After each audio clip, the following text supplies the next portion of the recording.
लोग भरोसे कवन के बैठ रहे अरगाय, ऐसे जिए रही जम लुटे जस मटिया लुटे कसाय।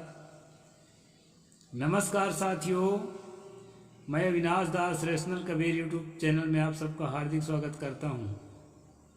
साथियों, यदि चैनल को सब्सक्राइब न किए हों सब्सक्राइब जरूर करें, अपने सभी साथियों तक शेयर करके पहुंचाएं। बहुत महत्वपूर्ण वीडियो है भय को मिटाने के लिए और अपने लोगों को निडर करने के लिए, अपने अंदर के भरे हुए अंधविश्वास को खत्म करने के लिए इस वीडियो में पूरा सामग्री है दोस्तों।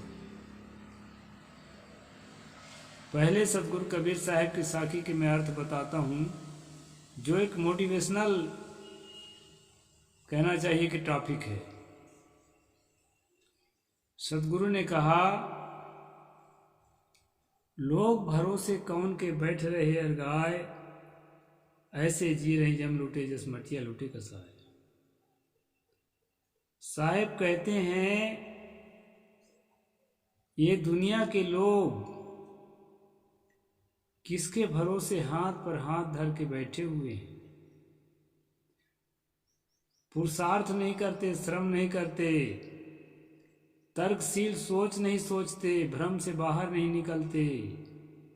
देव के भरोसे, भगवान के भरोसे, ईश्वर के भरोसे, भाग्य के भरोसे हाथ पर हाथ धर के बैठ जाते हैं। सतगुरु कहते हैं, ऐसे करने से मनुष्यों को जो तकलीफ है, जो वासना है, जो तृष्णा है, जो मानसिक कुंठा है, बहुत तरह की कल्पनाएं हैं, ये सब उसके मनोमस्तिष्क को घेर लेते हैं और उसी तरह से घेरते उसी तरह लूटा जाता है आदमी, जैसे एक बकरा जो है कसाई के द्वारा लूटा जाता है। साथियों, बकरा और कसाई के संबंध क्या होता है?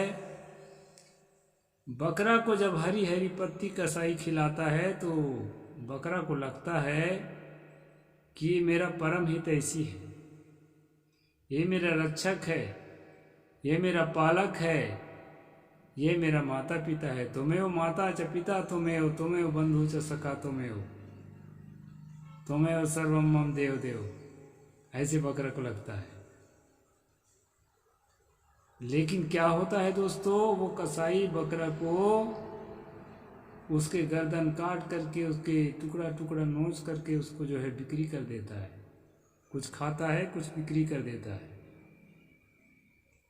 इस प्रकार जो है सतगुरु आपको सचेत कर रहे हैं कि देव के भरोसे बैठ करके, भाग्य के भरोसे बैठ करके, ईश्वर परमात्मा के भरोसे बैठ करके मनुष्य को इसी तरह से हानि होगी, क्योंकि यह देव की कल्पना, यह भाग्य की कल्पना, यह ईश्वर की कल्पना आपके लिए एक कसाई के समान है। आपका कल्पना आपके लिए ही कसाई के समान है और आप बकरे के समान हैं। इस बात को सतगुरु ने इस साखी में बताया है दोस्तों। अब मैं ले चलता हूँ आपको वाल्मीकि रामायण की ओर, जिसमें इस बात को एकदम स्पष्ट जो है आपको मैं बताऊंगा। ये गीता प्रेस गोरखपुर के जो दोस्तों, ये वाल्मीकि रामायण है प्रथम खंड, और इसी में जो है अयोध्या कांड का यह जो है 22वां सर्ग है। द्वाविंश सर्गा, यही 22वां सर्ग है। इसी को मैं आप पढ़ के सुनाऊंगा दोस्तों, और केवल अर्थ को पढ़ूंगा, पूरा श्लोक पढ़ूंगा तो हो जाएगा समय ज़्यादा। क्या होता है दोस्तों, जब वनवास के लिए श्री राम को आदेश मिल जाता है माता कैकेयी के द्वारा, आदेश मिलने के बाद की बात इसमें सब लिखी हुई है। उसको मैं सरसरी तरह से पढ़ के सुना देता हूँ, फिर थोड़ी सी समीक्षा आखिरी में करके आपको बताऊँगा। इसमें कहते हैं श्लोक नंबर 1-2, सुमित्रा कुमार लक्ष्मण मानसिक व्यथा से बहुत दुखी थे। उनके मन में विशेष अमर्ष भरा हुआ था। वे रोष से भरे हुए गजराज की भांति क्रोध से आंखें फाड़ फाड़ कर देख रहे थे।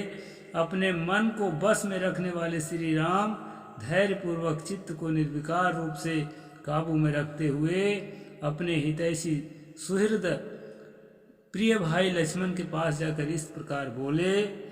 3-4 लक्ष्मण, केवल धैर्य का आश्रय लेकर अपने मन के क्रोध और शोक को दूर करो।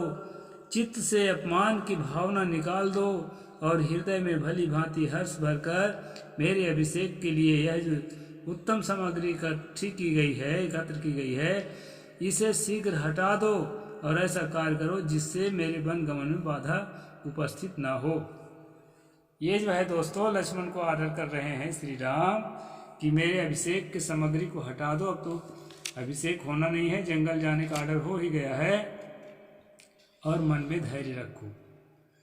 मन में धैर्य रखने की बात यहाँ पर कही जा रही है। सुमित्रा नंदन, अब तक अभिषेक के लिए सामग्री जुटाने में जो तुम्हारा उत्साह था, वह इसे रोकने और मेरे बन जाने की तैयारी करने में होना चाहिए। जिस उत्साह के साथ तुमने सारी चीज़ों को इकट्ठा किया है, उसी उत्साह के साथ इन चीज़ों को हटा करके और जंगल जाने की मेरी तैयारी को सफल बनाने में लग जाओ। मेरे अभिषेक के कारण जिसके मन में संताप हो रहा है, उस हमारी माता कैकेयी को जिससे किसी तरह की शंका न रह जाए, वही काम करो। यहाँ कहते हैं कि माता कैकेयी को कष्ट ना हो, ऐसा कुछ जो है करो। लक्ष्मण, उसके मन में संदेह के कारण दुख उत्पन्न हो, इस बात को मैं 2 घड़ी के लिए भी नहीं सह सकता और ना उपेक्षा ही कर सकता हूँ। साथियों, यह जो प्रसंग है, इसमें राम अपनी कथा के अंदर सबसे ज़्यादा चर्चित और सबसे ज़्यादा जो है श्रद्धास्पद जो बन जाता है, यही प्रसंग है दोस्तों। यहाँ पर उन्होंने जो एक धैर्य का परिचय दिया है कथा के किरदार के आधार पर, ये इसी विषय पर यहाँ पर सारी बातें हैं। मैंने यहाँ कभी जानबूझकर या अनजान में माताओं अथवा पिताजी का कोई छोटा सा भी अपराध किया हो, ऐसा मुझे याद नहीं है। मुझे याद नहीं है कि इस प्रकार मैं कोई अपराध किया हूँ जैसे कि मुझे सजा दिया जा रहा है, मुझे याद नहीं है कहते हैं। हालांकि थोड़ा भूल चुके हैं अभी इसी अध्याय में, जब दशरथ जी बोल रहे थे कि भाई भरत अभी आया नहीं है ननिहाल से, यही बढ़िया मौका है, आएगा तो उसका एग्रीमेंट के आधार पर उसका अधिकार है, वो विरोध कर सकता है, इसलिए तुम्हें हम इसी बीच में राजा बना देते हैं। ऐसा करके जब दशरथ ने कहा है इसी अयोध्या कांड में, उस समय राम जी ने सीधा साधा जो है बिना किसी आनाकानी किए उसको स्वीकार कर लिया। यही अपराध था दोस्तों जिसकी ये जो सज़ा अभी मिल रही है, तो वो उन्हें ध्यान नहीं है इस बात की, कोई बात नहीं, लेकिन यहाँ धैर्य का परिचय दे रहे हैं, बहुत बड़ी बात है।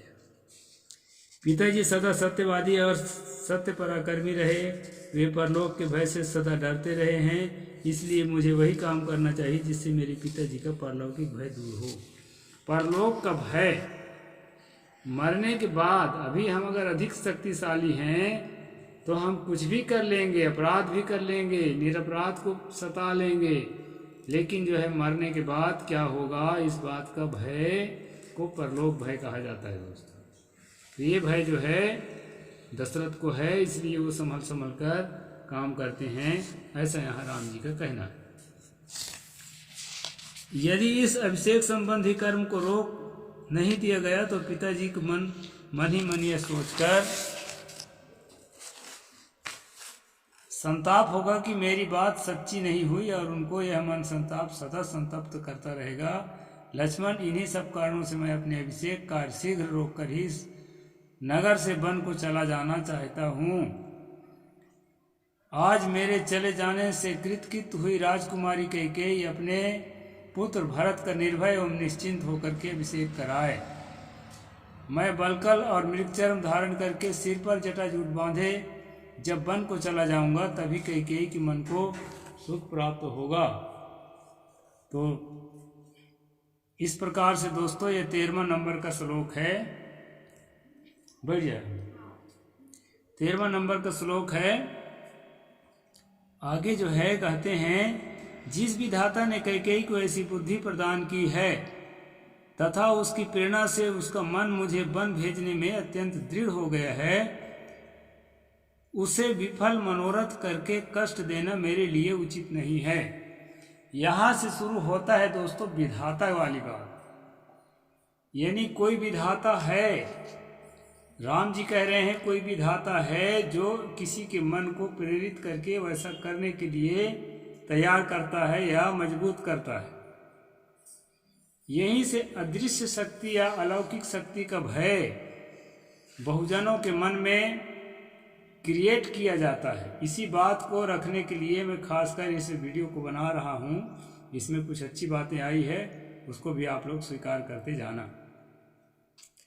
कहते हैं दोस्तों, सुमित्रा कुमार मेरे इस प्रवास में तथा पिताजी द्वारा दिए हुए राज में फिर हाथ से निकल जाने में दैव को ही कारण समझना चाहिए। अदृश्य शक्ति ही ऐसा कर सकती है। ये जो है दृश्य शक्ति के बस की बात नहीं है। मेरी समझने में कैकेयी वह विपरीत मनोभाव दैव का ही विधान है। उसके अंदर मेरे खिलाफ जो विचार पैदा हुए हैं, जो भावनाएं पैदा हुई हैं कैकेयी के अंदर, वो राम जी कह रहे हैं कि वो जो है देव का विधान है, आम आदमी के विधान नहीं है।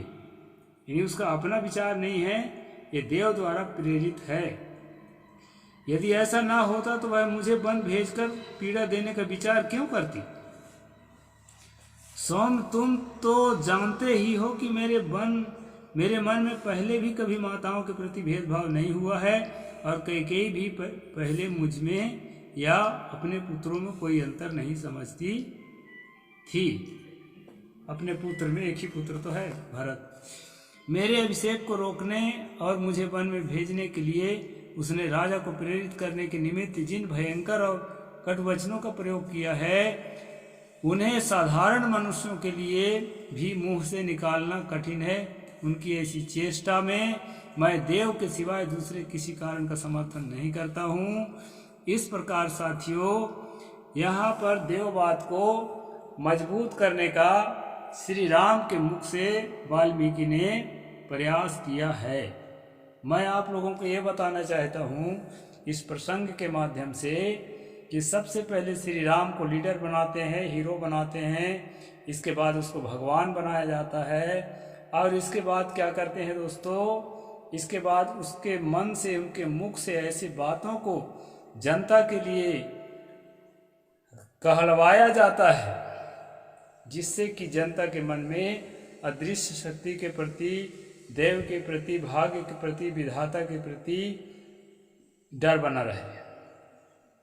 आदमी कितना भी बलवान होगा, अपने सामने वाले को पछाड़ने की हिम्मत रख सकता है, लेकिन अदृश्य शक्ति को पछाड़ने के लिए उस मन में सोच तक नहीं सकता।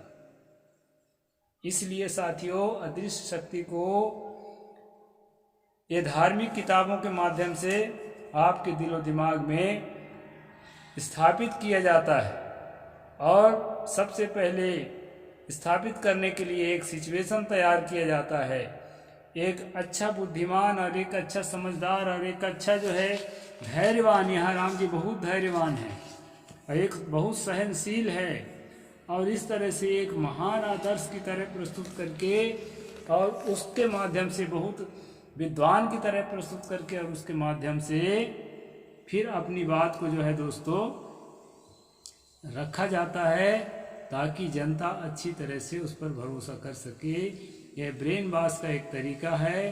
इसलिए दोस्तों मैं इस प्रसंग को आपके सामने रखा। इससे आपको ये समझना होगा कि देववाद को किस तरह से यहाँ पर कहा है, सुमित्रा नंदन कर्मों के सुख दुख रूप फल प्राप्त होने पर जिसका ज्ञान होता है, कर्म फल के अन्यत्र कहीं भी जिसका पता नहीं चलता, उस दैववाद के साथ कौन पुरुष युद्ध कर सकता है। दैव के साथ तो देव के साथ कोई युद्ध नहीं कर सकता है, क्योंकि नहीं दिखने वाली चीज है। इसलिए उससे भयभीत रहने के लिए लोगों को विवश किया जाता है दोस्तों। और राम जैसा परमात्मा, उससे बड़ा भला कोई देव हो सकता है, लेकिन वह भी देव से यहाँ पर डरता हुआ दिखाया गया है, ताकि जो है आम आदमी की क्या बिसात है जो देव से ना डरे। तो इस प्रसंग का यही मतलब है दोस्तों। आप लोगों को मैं यही बताना चाहता हूँ कि अपने परिवार के हर सदस्य तक इस वीडियो को पहुँचाएं, ताकि आपको ये समझ में आए कि किस तरह से भयभीत करने के लिए, मनुष्य को अंधविश्वास में बनाए रखने के लिए किस तरह से षड्यंत्र धर्म ग्रंथों में किया जाता है, उस षड्यंत्र को अच्छी तरह से हम समझ सकें। यही रैशनल कबीर यूट्यूब चैनल का उद्देश्य है दोस्तों।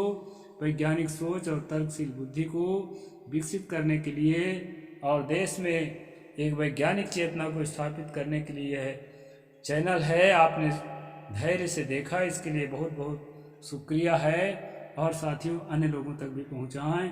मैं ऐसे ही प्रसंग लेकर के आपके सामने आता रहूँगा और जो है देश की सेवा में संलग्न रहूँगा।